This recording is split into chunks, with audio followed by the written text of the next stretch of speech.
She was already laughing when I walked in. Not the kind of laugh you share with someone. The kind that bounces off walls and makes you feel like an outsider in your own life. There were people everywhere, wine glasses in hand, heels tapping across hardwood, that fake smell of lemon cleaner lingering just enough to make everything feel staged.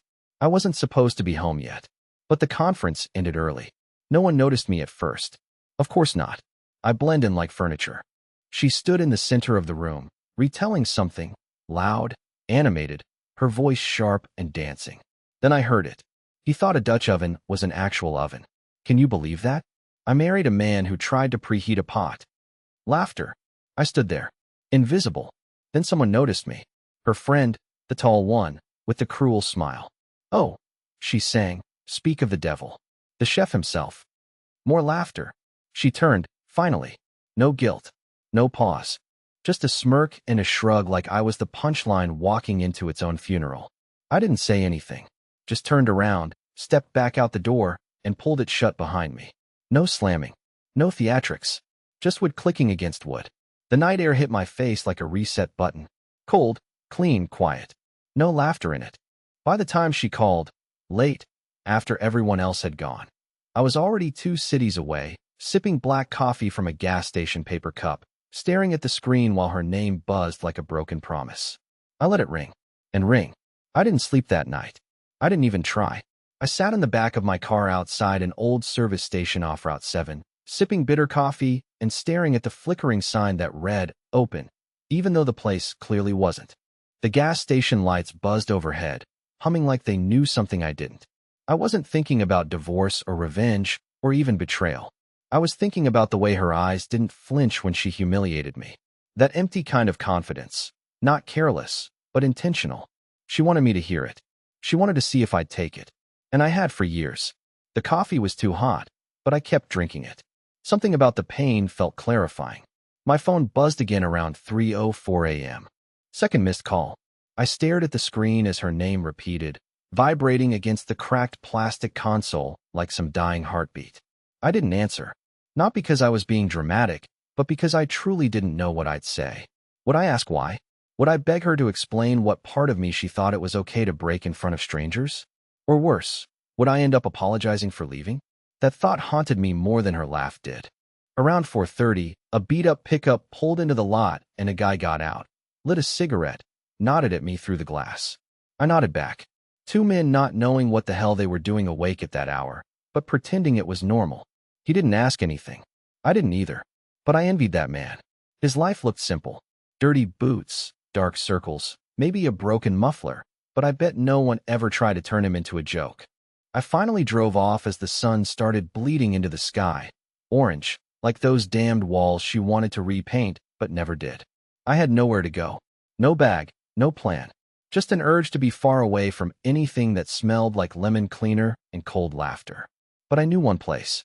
One I hadn't seen in a decade. One she never knew about. And that's where I went. I hadn't been back there since my father died. 12 years, almost to the day. The road was worse than I remembered, half-eaten by roots and time. And the trees seemed taller now, like they were leaning in, waiting to hear my excuse. The cabin sat exactly where I left it, crouched at the edge of the lake, its windows still boarded like a wounded animal that never expected company again. I parked a few yards away and killed the engine. For a long time, I just sat there in the silence, wondering if this counted as running away or returning home. Maybe both. She didn't know about this place. No one did. Not even my brother.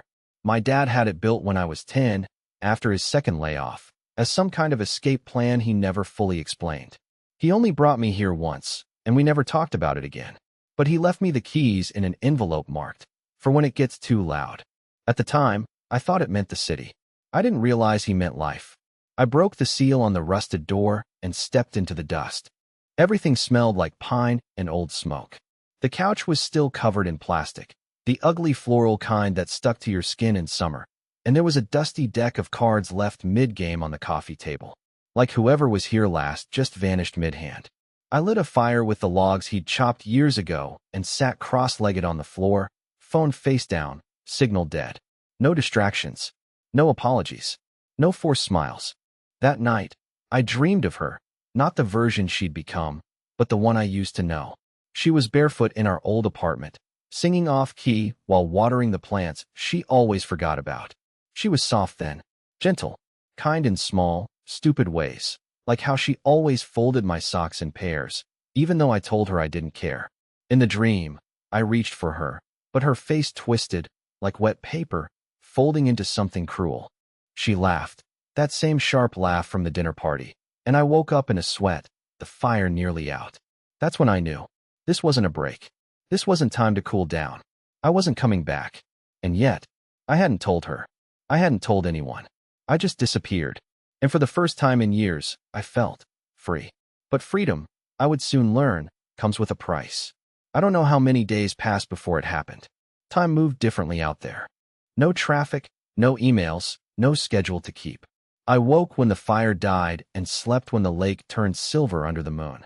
I read old books my father had left behind, dusty westerns, faded field guides, an unopened Bible with a pressed maple leaf inside. I started writing again, too. Just scribbles at first. Thoughts. Half-sentences that looked like poems when I was tired enough. It was peace.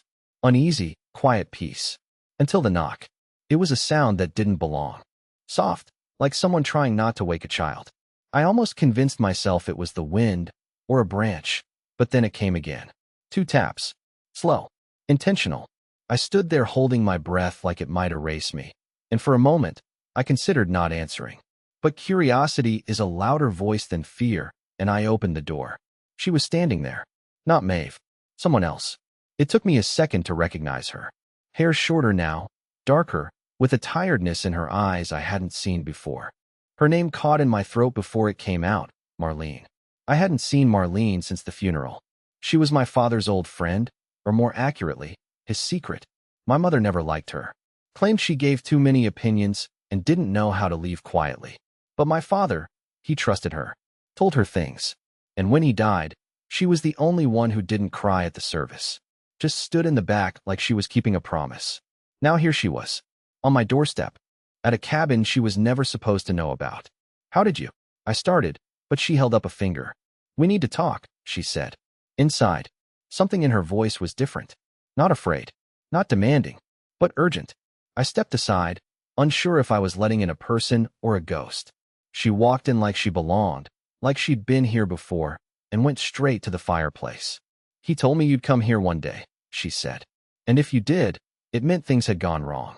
Very wrong. I didn't respond. I didn't have words. My father never talked about feelings, let alone plans. And yet, here was Marlene, stepping into my exile like it was part of a map I'd never been allowed to see. She turned to face me, her expression unreadable. He left something for you, she said. Then she pulled a folded envelope from her coat pocket. It had my name on it, in his handwriting. The envelope felt heavier than paper should. My name was written in my father's unmistakable handwriting. Hard-pressed strokes, slightly crooked, like he wrote everything with too much effort and not enough patience. The paper was yellowed at the edges, like it had been waiting a long time. Marlene didn't say anything. She just placed it in my hands like she was handing over something sacred, then stepped outside without asking, like this was a private ritual she wasn't meant to witness. I stood there holding it, afraid to open it. Not because of what it might say, but because of what it might ruin. My father wasn't the type to write letters. He left things unsaid on purpose. He was a man who believed more in silence than in explanation. If he had written something to me, something I was only supposed to see if I ran away from my life, it couldn't be good. Still, I opened it. The first line made me sit down. If you're reading this, then you've already figured out what I didn't say out loud. No greeting. No dear Ellis. No warmth. Just truth, dropped like a hammer. I read on. There's something I kept from you, not because I wanted to, but because I didn't think you'd understand when you were young. And then, when you got older, I didn't think I had the right. Your mother lied to you about a lot of things. So did I? But only one of them matters now. My fingers tightened around the page. My breath stalled in my throat. Maeve's family. The way they found you too. The way they acted like they were doing you a favor marrying into theirs. It wasn't about love, son. It was about money. Position. Her father owed me a debt he couldn't repay. And she was the collateral. That dinner where you first met her? It wasn't fate. It was an arrangement. I had to stop reading. The words swam. The entire framework of my marriage, my relationship, shattered in one paragraph. She hadn't chosen me. She'd been handed off, groomed into it. And I, the quiet, compliant, too polite Ellis, had been the perfect fit. Not because I was lovable, but because I was controllable. I stood up too fast and stumbled. The letter fell to the floor, and something else slipped out, a photo. Faded, curled at the corners. It was a picture of my father and Maeve's father, younger, smiling, arms around each other like war buddies. And between them, a teenage Maeve, looking at the camera with an expression I didn't recognize. Not cold, not angry, just resigned. I don't know how long I stood there staring at it. Minutes? Hours? It didn't matter. Because suddenly, all those years, the way she never let me make decisions, the way she laughed at me in public, the subtle control disguised as charm, it all made sense. She had never loved me, because she was never allowed to. And maybe, just maybe, neither was I. I stepped outside, the cold air slicing across my face. Marlene was sitting on the porch rail, arms crossed, not looking at me. He didn't tell me the contents, she said quietly. Just told me to give it to you if you ever disappeared. Why me? I asked. My voice sounded far away, like it belonged to someone else. She turned to face me then, and her eyes were soft, but unreadable. Because he thought you'd run for the wrong reasons, she said. But it turns out, maybe you ran for the right ones. I didn't know what to say, so I didn't. I just stared out at the lake, wondering how much of my life had been mine at all. It was almost midnight when I saw the headlights through the trees. Slow, deliberate, high-beam cuts through fog that didn't belong there. I didn't move, just watched from inside the cabin, behind the curtain I hadn't touched in days. I already knew it was her. The way the car coasted in like it owned the road, like even the forest had to part for her arrival. I could have hidden, could have gone out the back and vanished into the woods. But I didn't. I wanted her to see me. She stepped out of the car wearing black. Not funeral black, not dramatic, but sleek, expensive black. City black. Her hair was tied up like it always was when she needed to manage a situation. She scanned the porch, then the windows. And finally, she saw me. She didn't smile. She just opened the car door again, pulled something from the passenger seat, her coat, her bag, and walked toward the cabin like it was a boardroom. I opened the door before she could knock. For a second, neither of us spoke. The cold wind swirled between us. She looked older than I remembered. Not tired, just thinner, more calculated. So this is where you've been hiding, she said, stepping past me before I could answer. It smells like rot and regret. I didn't invite you, I said. You didn't answer your phone, she replied, walking straight to the fireplace and standing in front of it like it owed her warmth. I shut the door, slow and quiet. And now you've driven 3 hours to what? Scold me into coming home. She turned. Home? Is that what you think we still have? The silence cracked between us. She set her bag down and finally looked me in the eye. I'm not here to beg, Ellis. I don't do begging. I came for one thing. Closure. I laughed quietly. Closure? For what? Embarrassing me in front of your friends. Marrying me out of obligation? Or lying to me for 8 years straight? Her lips twitched. Not quite a smirk. Not quite a wince. So you read it, she said. Not a question. She knew about the letter. Did you know what your father did? I asked. That he sold you like a chess piece to pay off some backroom debt. She didn't flinch. Of course I knew. I was 16 when he made the deal. The room seemed to bend at the edges. I tried to love you, she continued, her voice flat. I did. But you made it so easy to hate you instead. You were just always there, like a shadow with feelings. Always trying to please, never asking why. I needed someone to fight me, Ellis. Not fold. That hit harder than anything else. I stepped toward her. Not fast. Just enough to shorten the distance. You humiliated me, I said. You chipped away at me in public, in private. You made me question if I had value, if I was just some placeholder in your life while you built your little kingdom. She raised an eyebrow. So what now? You play recluse in your dead father's forest, become some tragic little ghost, write poetry in the dark, and hope someone finds your bones next spring? I looked at her and suddenly felt nothing. No anger, no pain, just done. I reached into the drawer of the old desk and pulled out the one thing I had touched that morning, a single sheet of lined paper. I handed it to her. It was divorce papers. Signed. Stamped. Dated 2 days ago. Her eyes scanned the page. Her hands didn't shake. "I'll have my lawyer review it," she said. "You won't need to," I replied. "I've waived everything. The house, the accounts, the stocks. I don't want a cent." She blinked.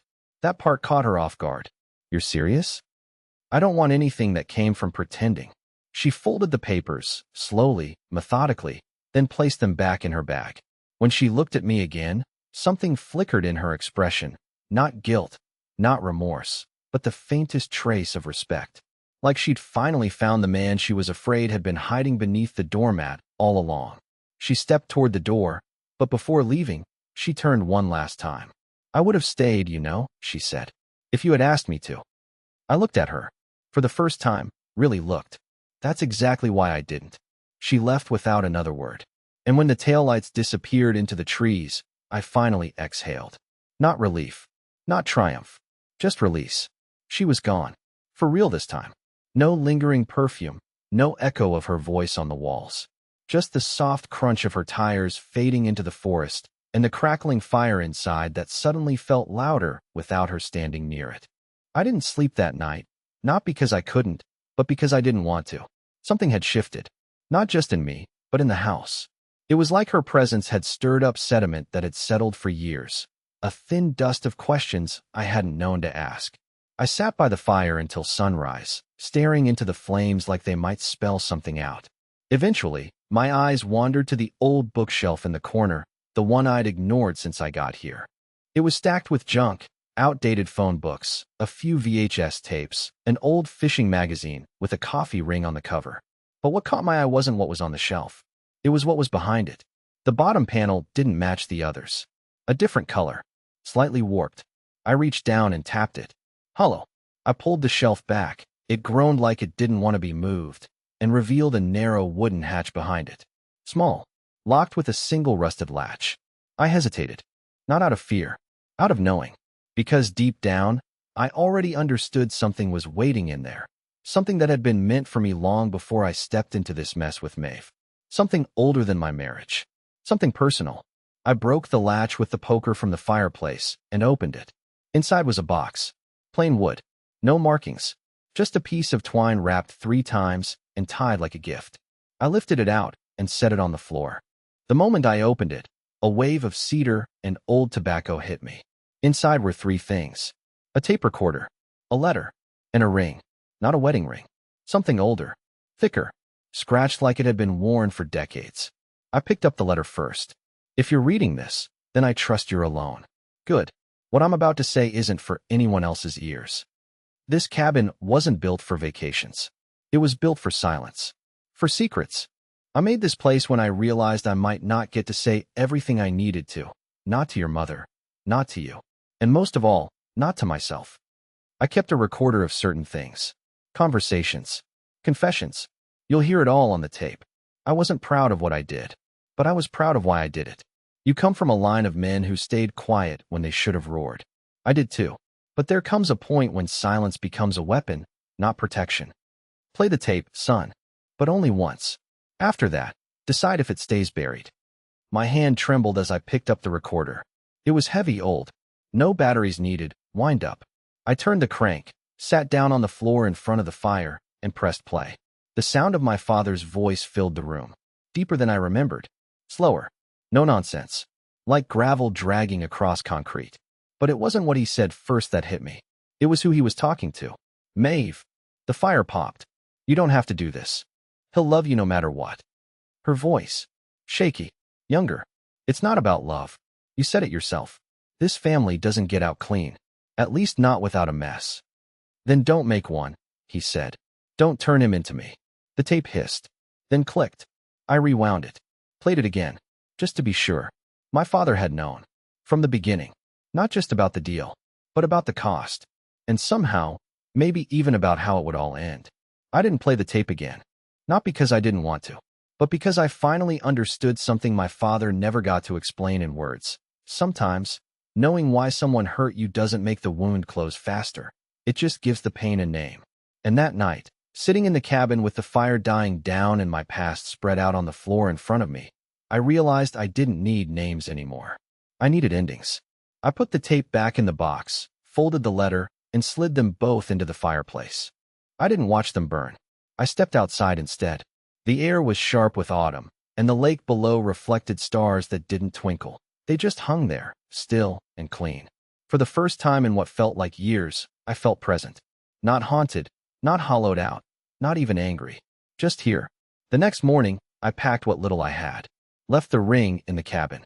I figured some ghosts should stay where they belong. I didn't go back to the city. Didn't call Maeve. Didn't check the news or bank accounts or court filings. I started driving with no plan. A few towns later, I stopped at a small coastal village I barely remembered from a childhood camping trip. There was a cafe there, run by a woman in her 60s who had a voice like sandpaper and the best pie I'd ever tasted. She asked if I was passing through. I said I wasn't sure. She said there was a spare room above the cafe, no Wi-Fi, but plenty of light. I moved in the next day. I started fixing things around the building. Cleaning gutters, patching wood, tightening loose shelves that had been ignored for years. She paid me in hot meals and coffee, so strong it could wake the dead. Weeks passed, then months. One afternoon, she asked me if I'd always been good with my hands. I said no. I used to be good at being invisible. She didn't laugh, just nodded, like she understood more than I said. Eventually, I wrote again. Real writing. Not half sentences in a notebook, but full pages. Essays. Stories. Honest ones. Some painful, some not. I submitted one to a local paper. They published it. Then another. Then a small publisher asked for a collection. And for once in my life, I didn't feel like a placeholder. I felt like a person. Maeve never contacted me again. Not once. And I never went looking. I don't hate her. I'm not even sure I ever did. I think she did what she thought she had to do, and I became collateral. But I forgave her anyway. Not for her, for me. Because I didn't want to carry that weight into whatever was coming next. Now, every morning, I wake up to the smell of coffee and the sound of gulls instead of ringing phones and stifled silence. I walk the shore. I read. I talk to strangers. Sometimes, I even smile without realizing it. I used to think that disappearing meant losing yourself. But sometimes, disappearing is how you finally show up.